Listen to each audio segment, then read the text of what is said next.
Ladies and gentlemen, good day and welcome to Schaeffler India Limited Q3 CY25 earnings conference call. As a reminder, all participant lines will be in the listen-only mode, and there will be an opportunity for you to ask questions after the presentation concludes. Should you need assistance during the conference call, please signal an operator by pressing star then zero on your touch-tone phone. Please note that this conference is being recorded. I now hand the conference over to Ms. Gauri Kanikar from Schaeffler India Limited. Thank you, and over to you, Ms. Kanikar. Thank you. Hello, everyone, and welcome to Schaeffler India Limited's earnings conference call for the third quarter and 9 months ended September 30, 2025. We have with us from the management today Managing Director and Chief Executive Officer, Mr. Harsha Kadam, and our Director of Finance and Chief Financial Officer, Ms. Hardevi Vazirani. Like always, Mr. Kadam will first take us through a short presentation on the results, after which we will open the floor for questions. Thank you, and over to you, Mr. Kadam. Hello, good morning to all of you. Harsha Kadam here. Hello, good morning. This is Hardevi Vazirani. So, a warm welcome to this call today, and I would like to start by taking you through a brief presentation, which I'm sure you must have already kept it open. So let me move on to slide number 2. Like always, I would like to start with sharing some of the very good and positive news from our side, and that is about receiving recognition from our esteemed customers. Now, in the quarter, we had 2 such recognitions. One obviously coming from the automotive industry, both of them. The first one is from our customer Escorts, Kubota, and this has been for the best quality products that we have supplied in the quarter for the entire period of last year, actually. The second award is from TAFE, the Tractors and Farm Equipment Limited, another esteemed customer, and this award was given for zero defect supplies of our products for the previous year. Now, both these awards clearly reinforce Schaeffler India's commitment to ensure that we continue to deliver value to our customers by way of qualitative products, and this is something we stand committed and we will continue to pursue on this journey. With that, I will move on to the next slide, which is going to throw light on the economy and industry. I'll talk a little bit about the business highlights for the Q3 as well as the 9-month ending 2025. And lastly, I will touch upon the financial highlights for the third quarter and the 9-month 2025. Let me start with the economy and the industry. So what you see on the slide has been India's economic performance. Clearly, the GDP, which did very strong growth in the first and the second quarter, as you can see on the slide. The Q3 estimate, the firm numbers are still to come in, and the estimates stand at about 6.4%. Now, this growth, what you see is coming on the back of a stable growth from the automotive industry, the automotive production numbers. The index of industrial production did pretty well. What definitely bode well for the economic growth was also the lower inflation rate in the third quarter, which stood at 1.7%. Talking about the automotive production, if one were to look at the numbers, which I will come to in the next slide, but just to give you a snapshot, the passenger vehicles obviously did show a decline in terms of sales for the quarter at about 1.5%. However, in terms of production numbers, it was still stable enough. And even the commercial vehicles as such did struggle to grow. Marginal growth was posted. However, what was important to look at was the inflation, and the key driver being there that the Reserve Bank of India was able to ensure that the inflationary trend was on the downward southward direction, which is clearly evident here in the chart. That said, this was clearly projected to drive the consumer economy in the country. One of the highlights of the third quarter was the announcement of the GST reforms.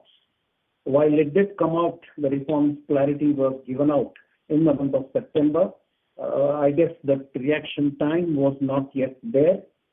We hopefully see that in the current quarter, we are going to see some more better traction in terms of the reforms, creating better traction in the automotive industry. That is something that we believe should start to become visible. With that, clearly, as we can see, very decent growth in the economic front. Although within the specific areas of industrial, we did have some ups and downs. While the infrastructure industry did well, cement industry did well, we did have some struggle in terms of some of these segments, which I will come to in a while. I move to slide number 5, and I would like to talk about the core sectoral performance in the industrial space. Let me start with the cement production. As you can see, the cement production this year, each of the months in this entire year, the production numbers have been better, obviously, with a weightage of 5.4%. You can see that the cement sector has grown over the same period last year by 9.6%. Pretty good growth, clearly on the back of the infrastructure push from the Government of India. You see a similar resonance on the growth when you look at the steel production as well. Exactly the same trend there, similar numbers coming in at 9.7% growth, and steel adding to 18% weightage growth to the core sectoral growth. Energy on the other hand, electricity generation, as you can see, did well. However, still not at level, which clearly points to the manufacturing sector needs to still pick up. And the clear focus on renewable energy, which is growing at a faster pace, the coal production, which is just at about 0.7%. So all in all, the industrial sector overall, if you look at the IIP, growing at about 4%, has been pretty stable growth as always.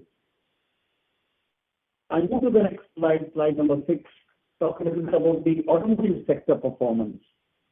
And this is where it gets interesting, as you can see. Month on month, the two-wheelers, except for 1 month in the month of April this year, I think most of the months have exceeded the previous month, preceding month of last year.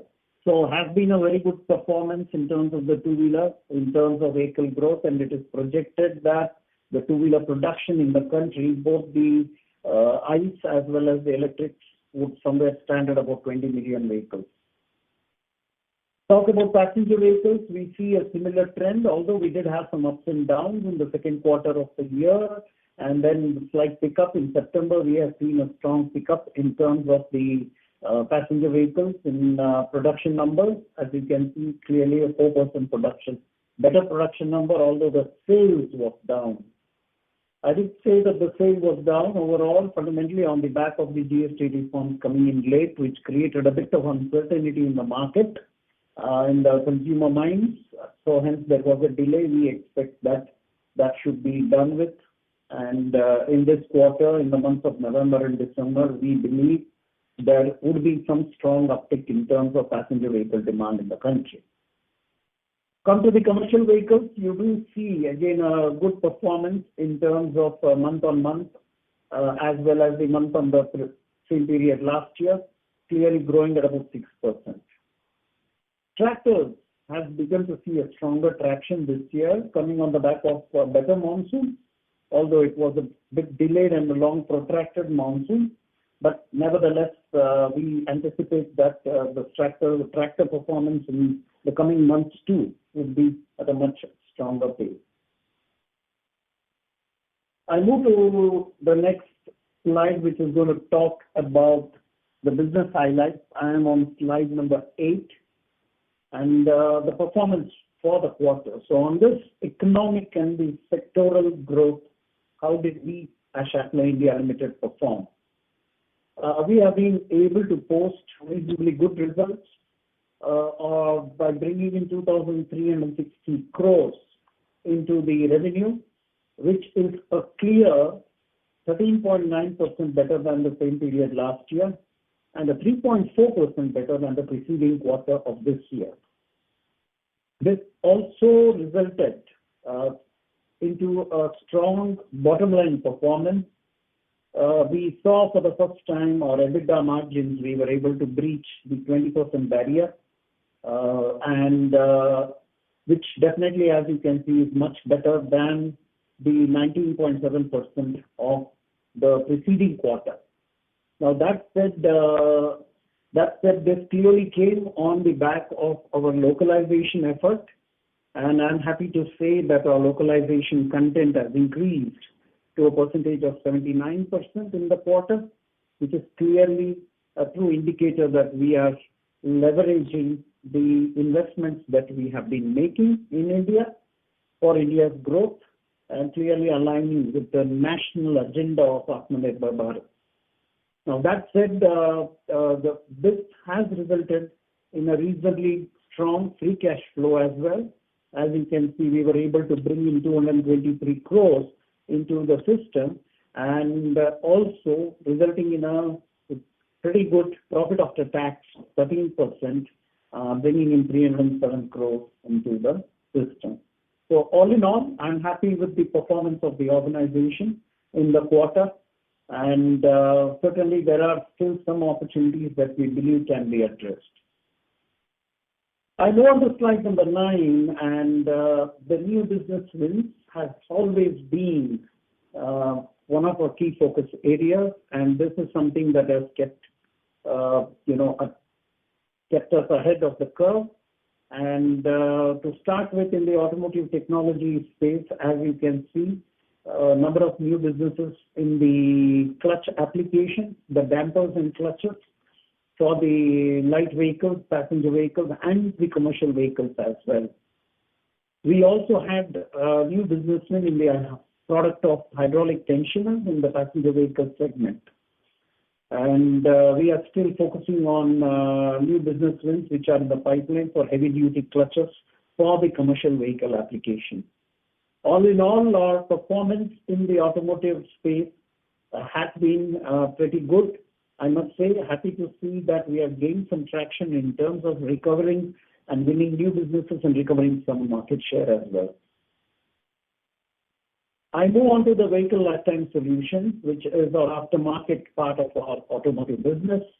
And here again, while we continue to launch new products, which are the white space products, as we call it, we also tried out a new business model, and we wanted to test it. So for the first time, we have launched a lubrication dispensing center, a kind of a vending machine. We have started off by installing this in our own plant or our own employees. And so anybody needs a lubricant, they just drive up to it, and there's a QR code. You just pay it online and then pick up the lubricant for the vehicle and move on. This is a test sample that we have started up, and we have seen a pretty good response to the use of this. What we are doing is also monitoring and tracking the performance of this, and hopefully soon we will be able to bring this out into the open market as well. I move on to bearings and industrial solutions, and bearings and industrial solutions in the third quarter did record quite significant new business wins, and both for the own manufactured product and for the traded products. We did also win a sleeving ring business in the off-road segment, although we do not manufacture the sleeving rings. This is something that is manufactured in one of our sister plants in Europe, and we have secured, this is the first time that we have secured a sleeving ring business in India as such. Apart from this, of course, we do have a number of business wins for cylindrical roller bearings, for taper roller bearings, for angular contact, as well as for the ball screws and the roller, and as well as the ball screws, which go into the condition monitoring systems of our industrial lifetime solutions product.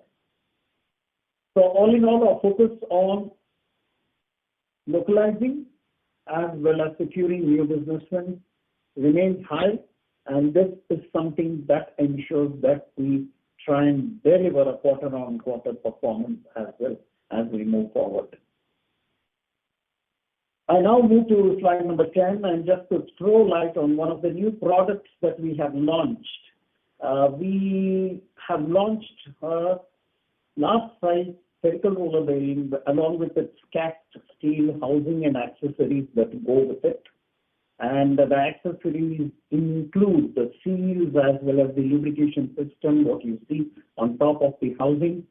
And I am happy to say that this was a product line that was not in our portfolio, which we have now brought it to the market. And this is coming out of our Savli plant in Gujarat, clearly targeted to the steel, cement, mining, power plants, pulp and paper industry. So obviously it goes without saying that under the product brand name of FAG, this conforms clearly to the X-Life standards, which is one of the best performing standards within our Schaeffler organization. And this clearly is a direction that we have set out to create and generate and enhance the value that we add to our esteemed customers out there. With that, I would move to the financial highlights. Moving to slide number 12, I did already talk about the total revenue coming into the quarter, 2,360 crores, which was a clear 3.4% better than the preceding quarter and a 13.9% better than the same quarter last year. If one needs to understand where did the growth come from, I draw your attention to the revenue bridge. What you see there is the maximum contribution in terms of the growth has come from the automotive industry and the export business. Marginal growth came in from our vehicle lifetime solutions. We saw some lower numbers coming in from the bearings and industrial solutions, particularly pointed to one or two sectors. Clearly, looking at the situation there, if one were to look at the table on the right-hand upper corner, and if one were to look at the 9-month period ending 2025, the automotive technologies compared to 9 months of last year has grown at 18.7%. The vehicle lifetime solutions is growing at 10.6%. Bearings and industrial solutions growing at 4.1%. And our intercompany and exports grew at 27.5%. Although I must point out that our export business was down in the quarter when compared to the preceding quarter was down 4.5%, and so was the vehicle lifetime solution, which was down 8.1% over the preceding quarter. Overall, a reasonably good performance, I must say. And our domestic business overall grew at about 5%. Surely there is enough opportunity here still for us to pursue, and we are focusing on growing our domestic business much better than what we have done now. That said, more light on how our business distribution is. As you can see, the bearing and industrial solution part of our business is the largest at 38%, and our automotive technology, which includes both the ICE technology and the electric vehicle technology, stands at about 35%. Our exports continues to hover at about 15%, and our vehicle lifetime solutions remains at about 12% of the total revenue mix. I move to slide number 13, and I did already talk about crossing the milestone of 20% on our EBITDA margin, and we were able to bring in 476 crores in the quarter, and that's a clear 6.1% growth over the preceding quarter and 24% better performance than the same period last year. If one were to look at where did this EBITDA come from, well, the gross margin improvement contributed 148 crores, and we did have some employee costs which were planned already, and some of the other expenses that we did incur in the quarter. Overall, much stronger performance when it comes to the EBITDA. This resulted into a strong profit after tax of 306.7 crores coming into the system, 3.5% better performance than the preceding quarter and 24% better than the same quarter last year. All in all, a reasonably good financial performance, I must say. But let me throw some light on the other parameters. Working capital to start with, I am on slide number 14. As you can see, our working capital crept up a bit. It's hovering at about 19%, although it is lower compared to the same period last year, which was at 19.8%. However, this is coming on the back of the anticipated demand due to the new GST reforms that have been now put into place. We anticipate the demand to go up. Hence, we have started to build some inventories to better service our customer needs, and that is the impact that you see on the working capital coming in. CapEx is well on track. We continue to keep our promise in terms of continuing to increase our localization content as well as invest more into India for India, and that continues. And if at a 9-month period, within the quarter, as a percentage to sales, it stands at about 4%.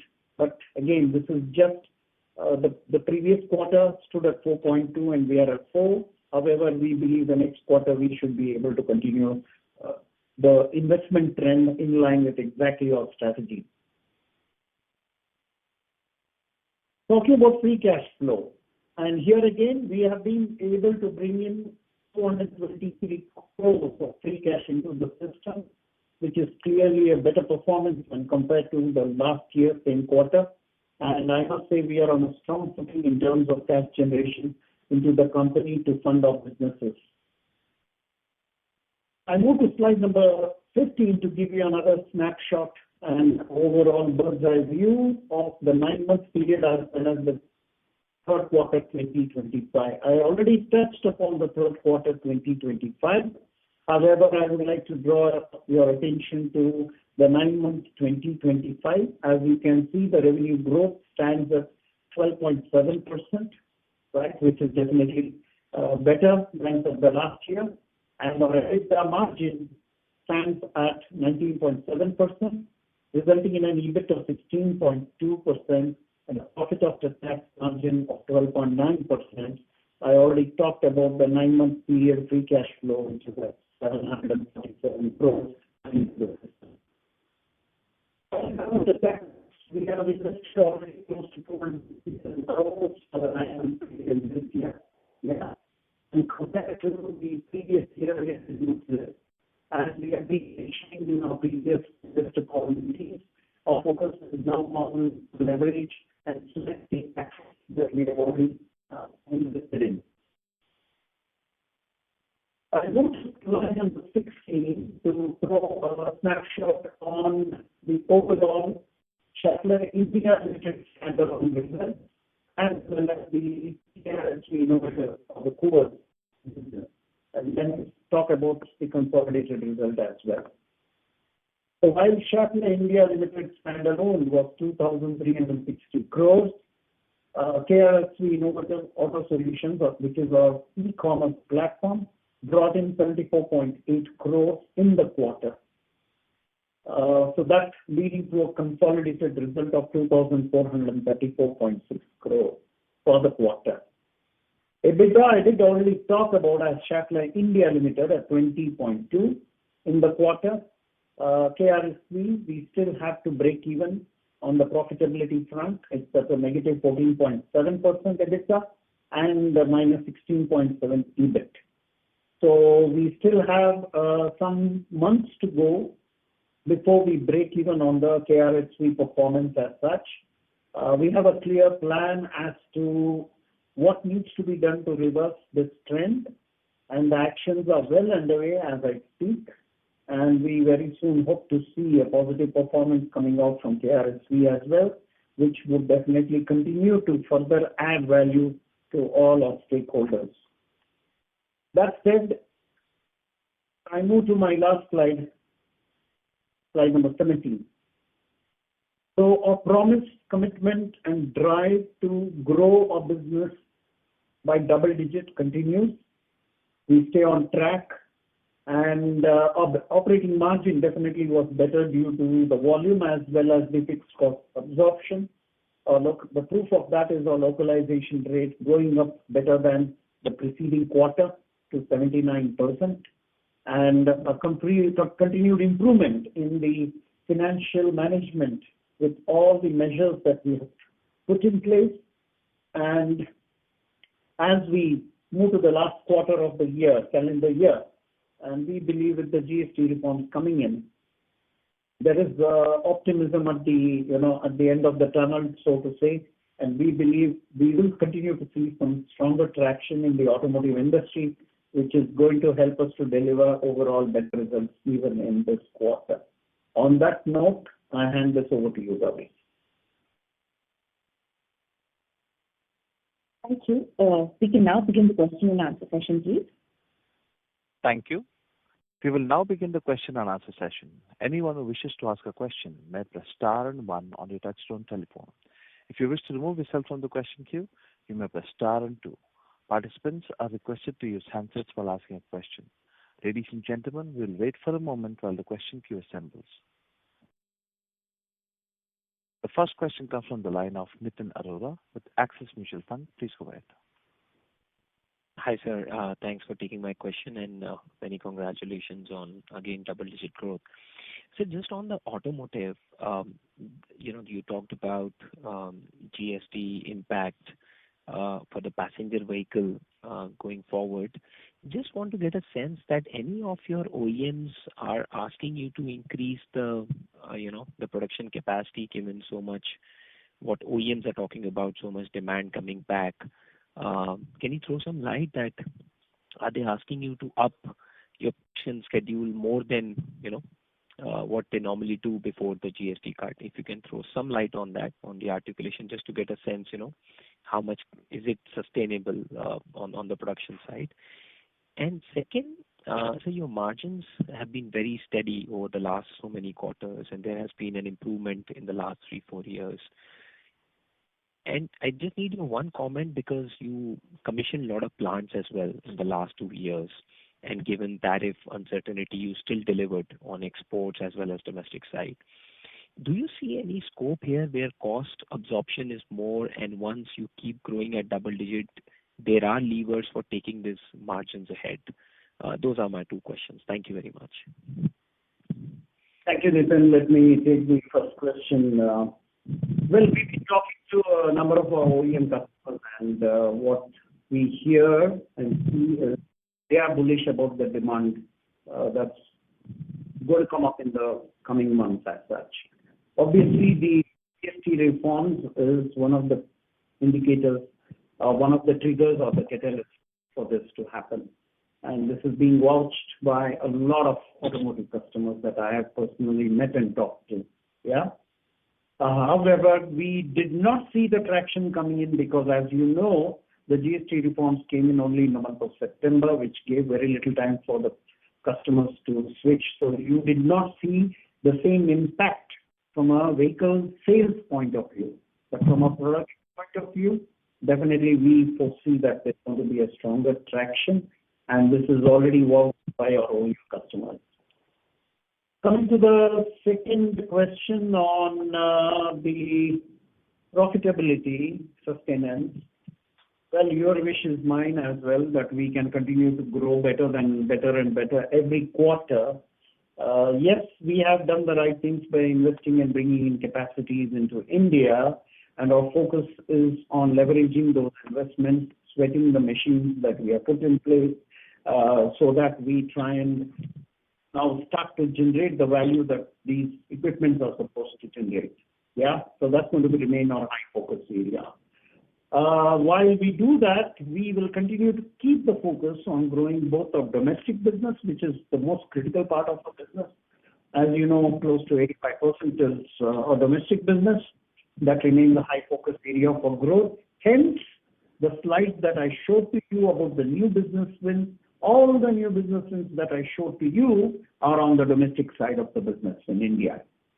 But, however, we would not want to lose any opportunity that comes our way to continue to meet our export customers who are out there as well. So clearly, we're going to focus on all areas of growth wherever the opportunity is presenting, and we hope that we can continue to deliver better profitability results than what we have been doing. That's clearly our intent as well. And just to address your question on intercompany double-digit growth, we have to be mindful of the fact that this double-digit growth that we see this year is on the base of last year being low.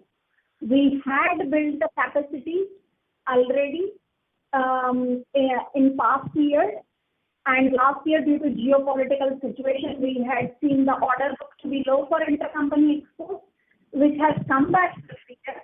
But every single year, double-digit growth can happen only if Europe and Americas are also growing double-digit. So we are always cautious when it comes to intercompany projections into the future years. This year was good because of the base being low.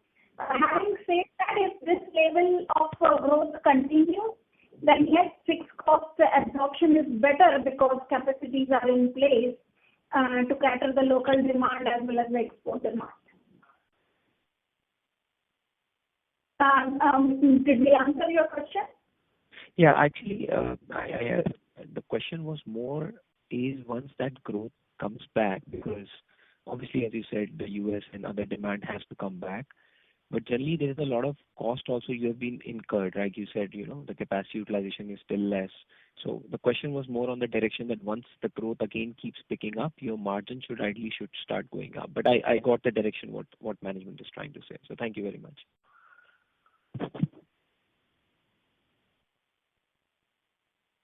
Thank you. Next question comes from the line of Mukesh Saraf with Avendus Spark. Please go ahead. Yes, sir. Thank you for the opportunity and congratulations on a great performance.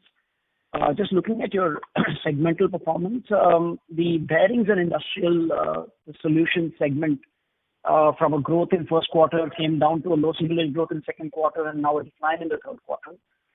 So just trying to understand, should we read something structural here with respect to, say, weakness in the private sector capex, or is it just one or two sectors? I think you did allude to a couple of sectors probably not doing too well. So is it like just one or two sectors pulling the whole thing down? Could you give some more sense on this?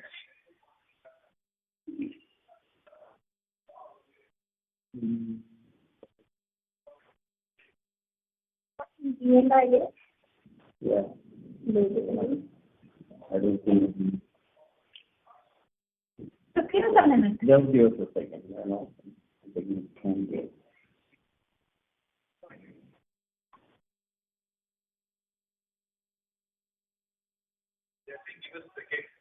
Yeah. So it was on the BLIS, right? Which sectors did well and all. Yeah? Yeah. So, I'm just seeing the trend over 3 quarters.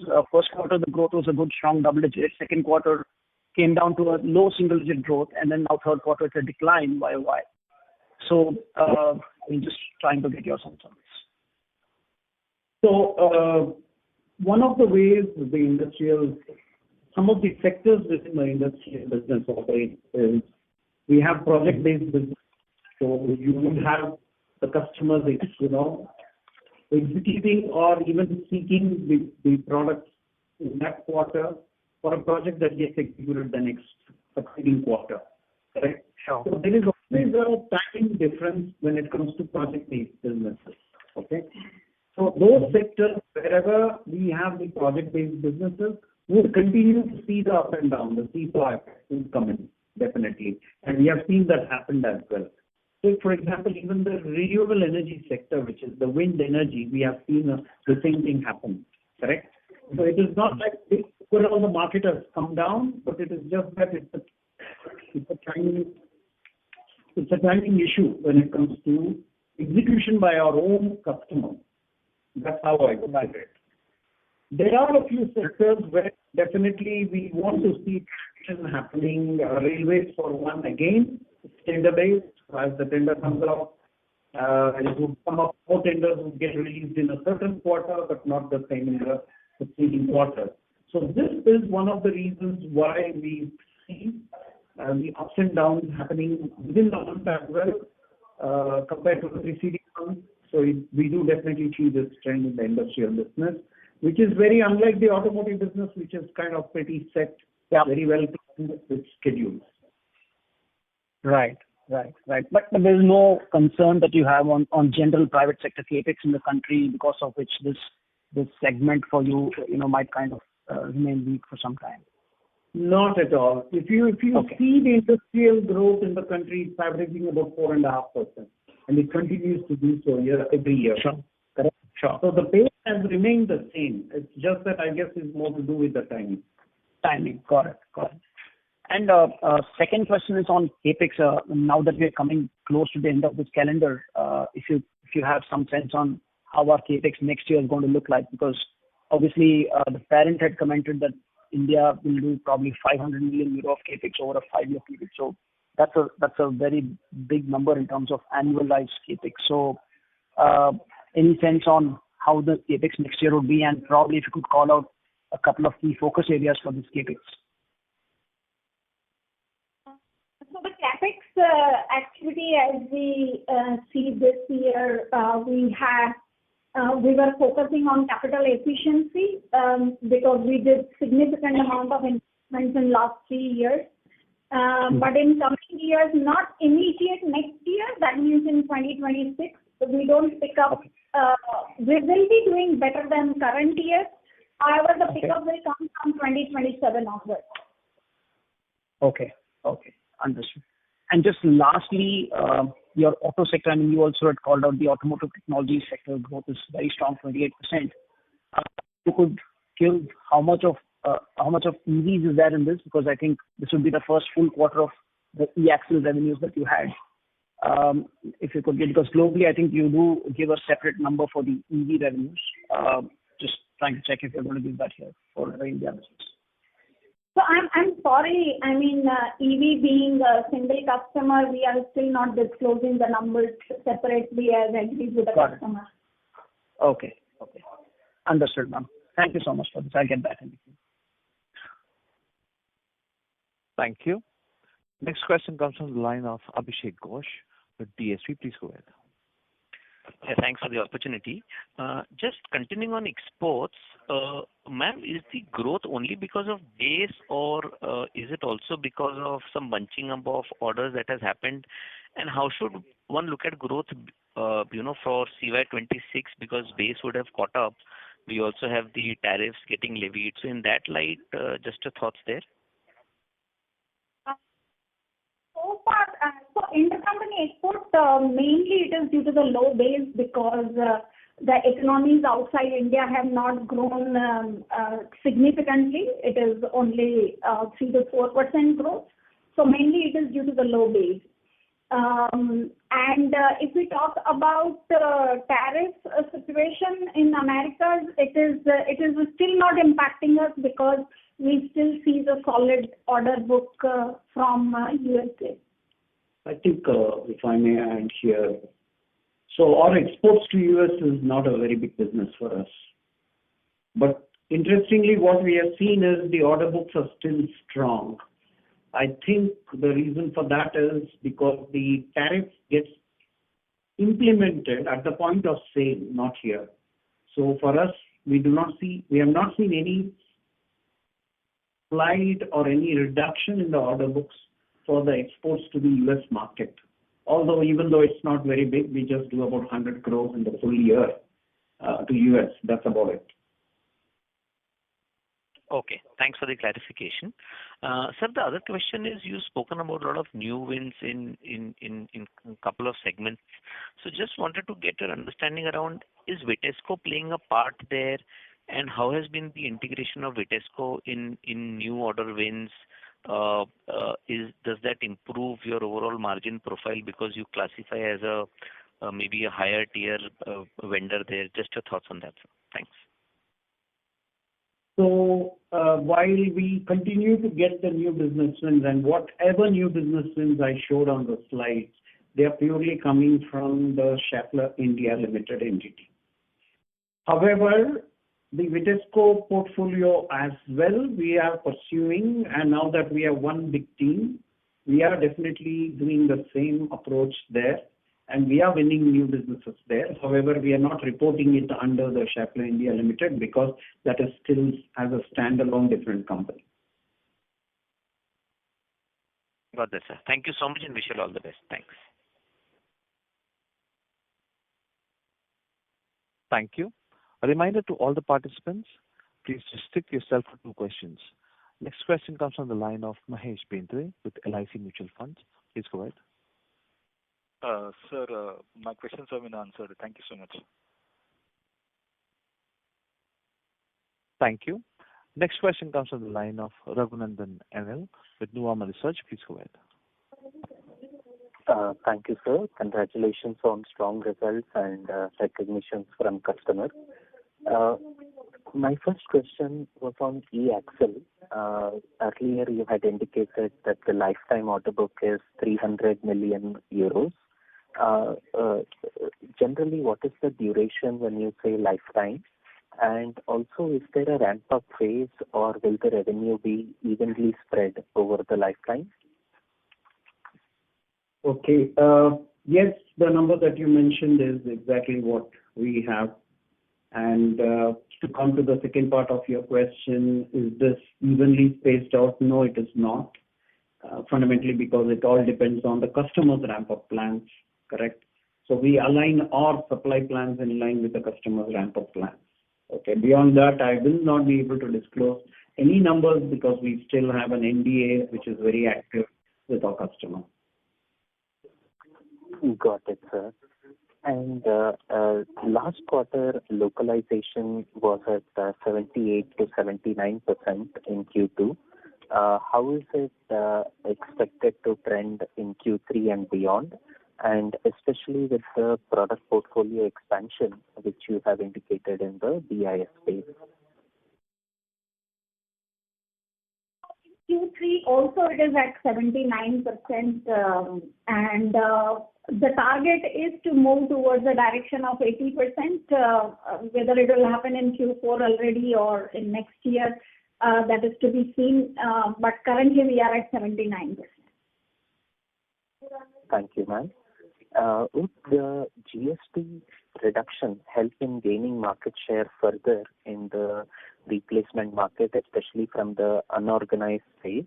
And what would be the share of unorganized in market currently? GST reduction obviously is going to benefit our customers, fundamentally because the price of their vehicles on the market, they have the potential to revise it downwards and hence create more traction for growth. Will it help us to gain more market share? Well, that is something I cannot say at this point in time. However, volume growth definitely would be one of the outcomes as our customers' production volumes go up. Got it, sir. Thank you so much. I'll come back in the queue. Thank you. Next question comes from the line of Harshit Patel with Equus Securities. Please go ahead. Thank you very much for the opportunity. So my first question is, a few quarters ago, the parent has stated that they would be shifting a clutch manufacturing line from a UK-based plant to our Hosur plant. Has this shifting completed? And if yes, then whether it contributes to our domestic revenues or the export revenues?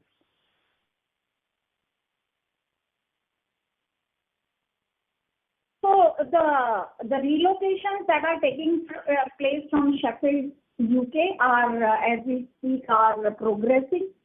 And very likely we will see the outcome of that in the form of revenue and intercompany towards the end of this year and early next year. So currently the installations are in process. Understood. But we will also export these clutches, right? This is not only for the domestic sales. It will be 80% will be domestic. Rest of it will be for export. It was due to our capacity constraints that we have shifted this line.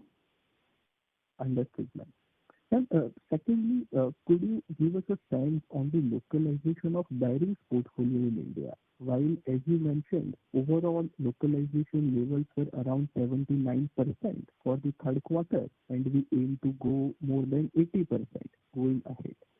So, within that, how does the localization vary between our automotive portfolio and the bearings portfolio? So, if you can give some sense on that, that will be very helpful.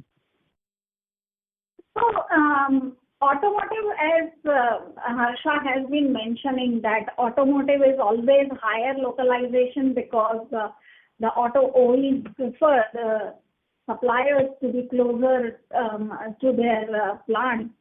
So, of course, in our case also, automotive localization is in the range of 85 to 90%. And industrial, because of several projects and sometimes the volumes not being so high, it is almost 40% is imports. So in industrial bearings and all, it is 40% is imports. Understood, ma'am. Thank you very much for answering my questions. I'll come back in touch. Thank you. Next question comes from the line of Himanshu Singh with Bank of Baroda, BNP Paribas Mutual Fund. Please go ahead. Yeah, hi, sir. So just an observation that the traded goods has been increasing from the last two quarters, from 16.6% to 19.8%. And despite that, we have seen our margins improving. So, what has led to that? And both on the trading goods and the margins, and how sustainable it is, because our bearing business is kind of sluggish compared to the other businesses, while as bearing has a high margin. So what is improving the margins, and why the traded goods are increasing? There seems to be some misunderstanding because traded goods, our localization has increased compared to last year by 3% points. So traded goods actually is reducing. That means the sale of traded goods is reducing. If you can tell me specifically which slide you are referring. From first quarter to third quarter. So first quarter this year it was around 16.6%. Now it is around 19.8% is what I can calculate. Just give me a minute.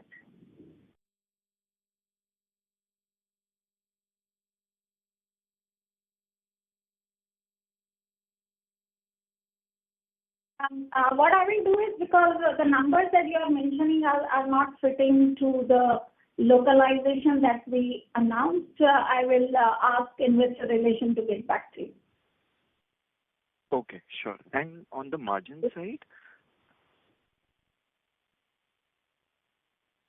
So we are seeing the industrial business kind of growing at a very low rate or even declining, but the margins are improving. So what is leading to that?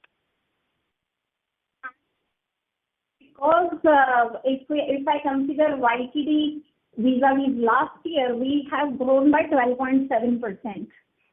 And the overall volume growth is significantly high, which is leading actually to fixed cost absorption in the plants, like personnel cost, depreciation, energy cost, etc. So it is better absorption there of fixed cost. And in addition to that, if we look at the growth that is happening in intercompany is also leading to the better capacity utilization of the lines which were unutilized or underutilized last year. Okay, sure. Thank you. It is on account of intercompany as well as overall double-digit growth in domestic market. Mm-hmm. Thank you. Thank you. Next question comes from the line of Rishi Vora with Kotak Securities. Please go ahead. Hi, thank you for giving me the opportunity. My first question is just clarification, on the replacement segment. the GST rate on bearings was always at 18%, right? So over there is no change. That's right. That's right. Understood. And just secondly, on the EXM side, can you give us some indication on where is the localization today, which of the components we have already localized, and any path towards achieving higher localization? Like I know obviously we'll be looking at the volumes, but any other factor at play which you will be considering in improving the localization of that segment? We are localizing it exactly in line with what we have agreed with our customers. And unfortunately, we will not be able to share those details because we are bound by the NDA from our customer on the localization as well. Yeah, but definitely we are on track, and we are started to localize. We'll continue to make those investments appropriately again.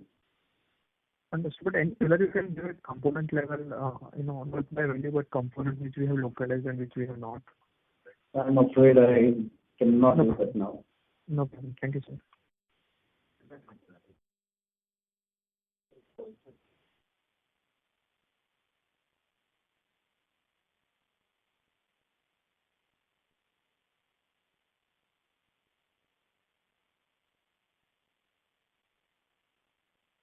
Mr. Vora, are you done with your question?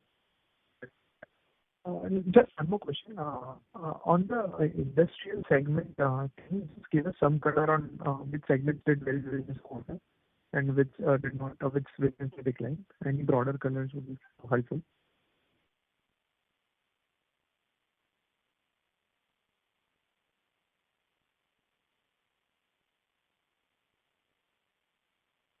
Other than the timing difference in wind energy, all have done a positive. Yeah. The wind, industrial automation did very strong. Two-wheelers did very well. Off-road did very well. Railway, so even distribution did pretty good. Okay. The wind which had the timing issue, as I said, and a few project-based businesses. Understood. Thank you, and all the best. Thank you. Next question comes from the line of Balasubramanian with Arihant Capital. Please go ahead.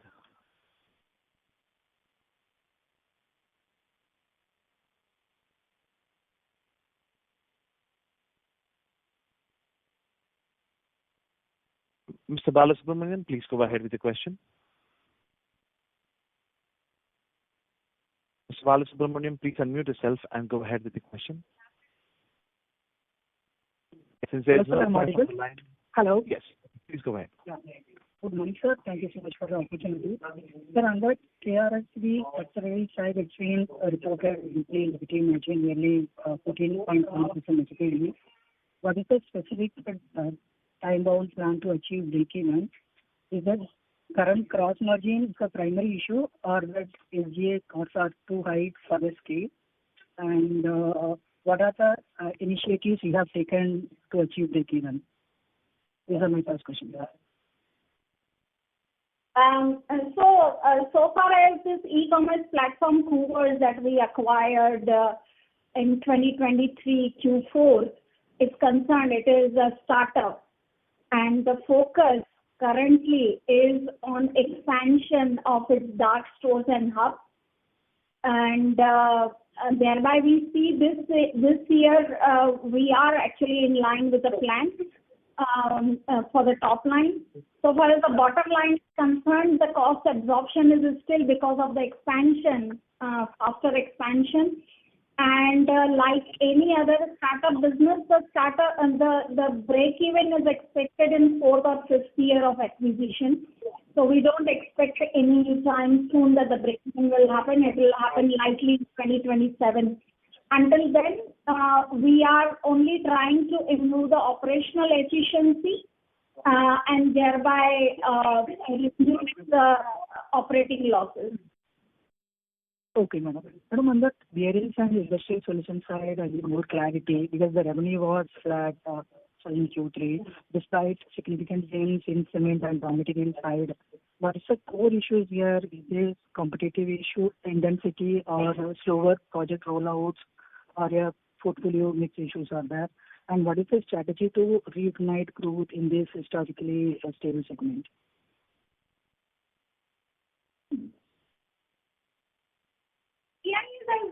As Harsha earlier also mentioned that some sectors of B&IS are project-based, some are tender-based, so there are always timing differences. The market, the industrial market has grown by 4 to 5%, and our YTD growth is also in line with that at 5%. So we don't expect any degrowth or any structural issue here. It is only depending on when the railway tenders are issued or when the wind energy projects are realized and so on. Harsha, I'd like to add something. So you put a question on our strategy to grow in the industrial sectors. And one of the strategies which we already talked about is our capacity investments that we have been doing consistently. As you may be aware, our traded business was pretty high in the industrial space. And we were importing a lot of bearings from other sister factories in Europe to cater to our customer needs in India. And our localization drive, which we have been pushing hard since the last 6 years, is definitely yielding the results, wherein we are becoming more and more competitive for these products in the Indian market, which clearly is in the industrial sector portfolio. So that is one of the key driving strategies for growth in the industrial space for us. Of course, there are others where we have also brought in our lifetime solutions, which are our digital technology tools, which again complement the bearing as a product that we supply. So we have a clear strategy. One is to raise the digital content in our offering, expand capacities and produce locally, which is our localization. Also launch new products which is not being produced in India. We have started to produce for the first time in India as well. So we continue to do all the three and keep the focus on growing our market share in each of the sectors with the key customers in those sectors. Got it, sir. Thank you. Thank you. Next question comes from the line of Mayank Bhandari with Asian Market Securities. Please go ahead. Thanks and congratulations for a great set of numbers. My first question is on this new product that you have highlighted in the presentation. This is a new line in Savli that you have put up, and if you can highlight what is the utilization currently of the new facility that you had put up in Savli plant, or maybe if you can also highlight the total utilization of the plant. Correction I would like to make here is it's not a new line that we have put up. The machines are already there. They have to be tooled up to produce new products, and that's what we do. Of course, the tooling up would also call for some small investments that we do it. So the point here is to also homologate and validate the product to be produced in India by our customers, and that kind of continues. So in terms, we are not put up a totally new line here. It's already there, and we are leveraging the capacity there to produce new products as we go forward. So what would be the utilization here of the Savli new facility that you have put up? Sorry, come again? What would be the capacity utilization there? No, I didn't get you, please. I'm asking about the capacity utilization of the Savli plant or the new facility that you had put up in Savli. Yeah, in fact, today one of the highest capacity utilization is from our Savli plant. And I'm happy to say that amongst all the plants, that's the best loaded plant today. Somewhere in the range of 90s, we are already there. Okay, 90%. That's right. Okay, thank you. My second question is on the industrial part again. Just checking, you mentioned a couple of things on wind and railways. So is it like the government spending related or payment related issues you are facing? Because you have already highlighted private CapEx related things are sorted. No, didn't get your question precisely, please. So if you could highlight, if there are payment related issues from the wind and railways. No. There are absolutely no payment related issues from these sectors. You have seen our cash flow has been strong, so I don't think we have an issue there. And in the industrial aftermarket, how we are doing? Because I think we have done pretty well in last 4-5 years. Are we continue to do well there as well? Yes, we have grown in this quarter as well. We have grown in our distribution part of the business. Yes. Maybe you could give 9-month growth of the individual segment-wise, railways, wind, other sectors in the industrial. That would be helpful. So all in all, it is in the range of 4% to B&IS for 9 months. And it is mainly catered by two-wheelers, off-road, rail, wind, etc. So it is catered by all of them. Okay, thank you very much. Thank you. Next question comes from the line of Sachin Maniar with 3P Investment Managers. Please go ahead. Hi, sir. Good morning. Just one question on the new product launch of large size SRB. What is the market size for the same? And is it complete import institution or even if some competition has this locally produced component, or it is completely import substitution product for India? As I already said, this is manufactured in our Savli plant here in India. So it's completely localized. And what would be the market size for this product currently? I'm afraid I can't reveal that right now because we have just launched the product. We have a clear plan to make sure that we increase the sales. I'm sure we'll give you an update in the succeeding investor calls as this business develops. And do any competition have this product in India, or is it completely imported in India? Yeah, of course, I'm sure there is competition. That's why we also started to make it locally here. Sure. Thanks. Thanks a lot. Thank you. Next question comes from the line of Yash Goenka with Avrika Capital Advisors LLP. Please go ahead. Hi. Mr. Goenka, we my cannot hear you. question has been answered. Go ahead. Next question comes from the line of Bharat Sheth with Quest Investment Advisors Private Limited. Please go ahead. Hi, sir. Congratulations and thanks for the opportunity. Sir, 3-4 years back, we imported a lot of plant and transferred the manufacturing from our parent company to India for intercompany transfer. So that is right, started playing out very well. So how is there further, room to bring those again back to India? Is your question, are we going to bring more such production lines to India? Is that your question, Mr. Bharat? Yeah, correct. That's true, sir.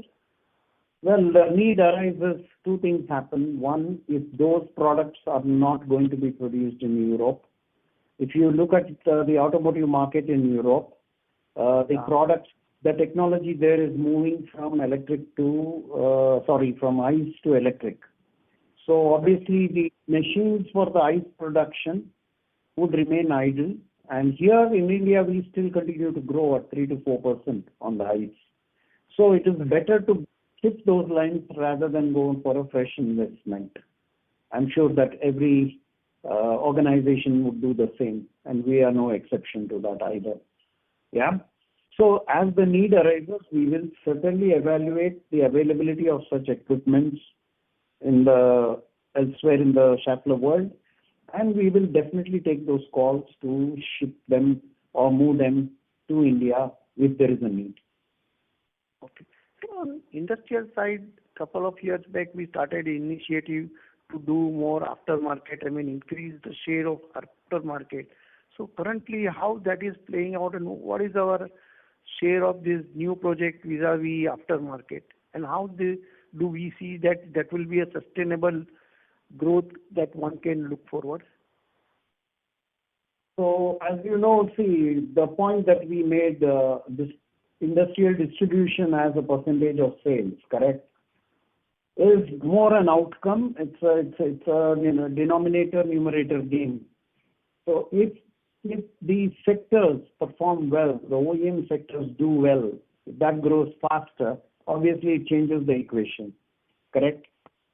So while our intent is definitely to continue to keep the focus on the distribution side of the business, obviously better margins do come from the distribution side of the business. That still remains. We have definitely expanded our reach in the market. That is one strategy we have done. Second is we have brought in new business model so that we have a better control on managing the flow of material across, rather than keep inventories with some distributors where it is not required and not have stocks lying where the need is. So we have tried to optimize that through use of better software tools. So there is a lot of investment that we have been doing in the distribution network to make sure that the distribution business continues to play a strong part of our business growth. That definitely will continue. Thank you. Mr. Seth, please rejoin the queue for more questions. Due to time constraints, we take Rahil S. as the last question from Sapphire Capital. Please go ahead. Hello, can you hear me? Mr. Rahil, please speak a little louder. We cannot hear you.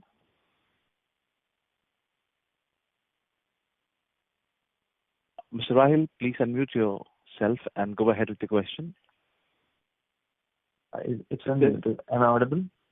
Yes, you are. Please go ahead. Yes. Hi, to the management. Just one question, when you're making investments, going ahead, CapEx of any kind, so what is this mainly going to be for? Is it going to be in existing sectors where you're already present in segments, or any sort of new categories you'd like to enter and expand your scope of business or horizons? And secondly, if you can share any kind of growth or an EBITDA margins guidance for the coming quarter and year ahead. Thank you. Thanks, Rahul, for the question. Let me take the first question, and maybe we can take the second one. So rightfully, we are definitely focusing on emerging sectors as well as the existing sectors. So a lot of investment that we are putting in is also to localize the production rather than continue to import, which we have been doing in the past. And that is to feed the existing sectors, correct? Predominantly in the bearings portfolio. However, if you look at some of the emerging sectors like the electric vehicles, so rightfully that's a new sector where we have got business wins already, and we have started to invest in capacities to locally produce the product as well in a phased manner. So both these strategies bode well for us, and it is important that we address both of them as we go forward. On the EBITDA. On the EBITDA margin, I would avoid giving any guidance because there are so many factors. We are spread across several products and almost 10 sectors. So margins actually depend which sector plays out how. So at this point of time, we will not give out any EBITDA margin guidance. However, of course, from our side, it is always that we want to sustain the operating performance of YTD. Okay, fair enough. Thank you, and all the best. Thank you.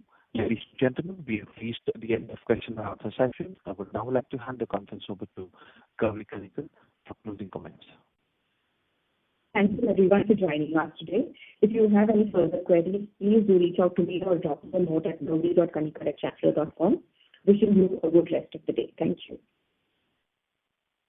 Thank you. On behalf of Schaeffler India Limited, that concludes this conference. Thank you for joining us. You may now disconnect your lines.